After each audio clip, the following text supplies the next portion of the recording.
Karon pa jud ko nakatrayog luto nga ang puso sa saging gisagulan og atay sa baboy. Si Jasmine na daw bahala mo timpla sa tanan. Kay expert lagi daw siya mo timpla aning pagkauna. Oy, discarded dire sa bukid mga prince aron makasud-an ta. Pa! Unsa man?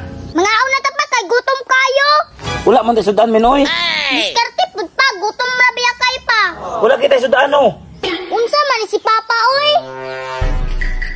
Ay pa, nanatay sudan pa. We, asa man? Tura Unya unsa man ang puso sa saging? Wapa kay ako'y bahala ana. Yo, what's up mga boss? Karong adlaw di ay wala mi sud-an ni Jasmine. Unya kay nakakita man siya aning puso ng damdamin aw puso ng saging. Gipakuha niya sa kuha kay siya na daw bahala unsaon pagtirada. Unya ni adto siya siyang lula kay naado siya tuyo didto. Unsa kay tuyo aning bata sa iyang lula? Og Jasmine pagdali og uli ha kay kunay plaster ang puso nga atong kinuha. Kay ikaw baya ang muluto aning pusuwa karong adlaw? Og sa wala madugay ang Jasmine nakabalik na unsa kay gidala aning bata? Bantog kay ning lakaw kang bata ka kay nangayo man kag atag itlog sa imong lula. Unya ang puso kay na plaster naman iyang yasinan tapos iyang gikumutan. Pertig yung pagkaliwata aning bata sa kuha kay maayo gid muluto ba? Tarong og puga ni Jasmine ang puso aron sa iyang pagluto dili daw pait. Paminaw na ko murag lamig gyud pagkauna ba kay si Jasmine may nitirada. Hala Jasmine paningkamot diha kay ang imong ate Chisi kay naa may klase. Unya ikaw wala mao maningkamot ta diri mao lagi na ba maguba-guba na yung naong pag magkumot sa puso.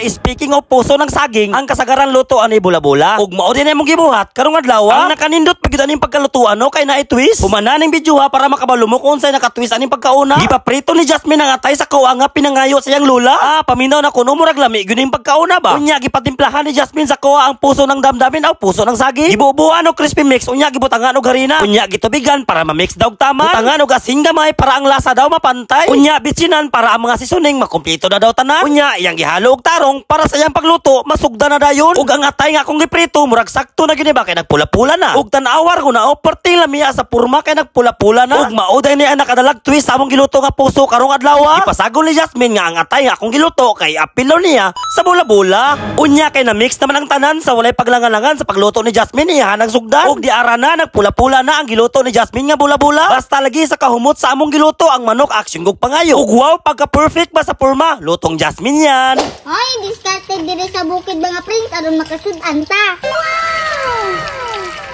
Nami ayo sa puso oy. Og kini mga orasa ako nagipatiwas og luto aning bata kay nalingaw na magod siya og tilaw sa iyang giluto nga bula-bula. Unya si Jasmine kay nakatilaw naman iyan akong gitabangan. Hala Jasmine sa atong pagluto ato aning paspasan kay akong nabantayan ang panahon naglain man basin maabtan ta ko lang. Bago mangaon amo asang ampuan. Lord daghan kayong salamat sa grasya nga naambit namo karong adlaw. Unta mabusog mi aning pagkauna. Okay. Unya kay nakapasalamat naman ta sa kahitasan sa pagkaon amo ana ning sugdan. Ug maunay ginaingon nga diskarte ra ang kailangan para tama ka sudaan. Diskarte ra jud pa aron natay sugdan pa. Okay.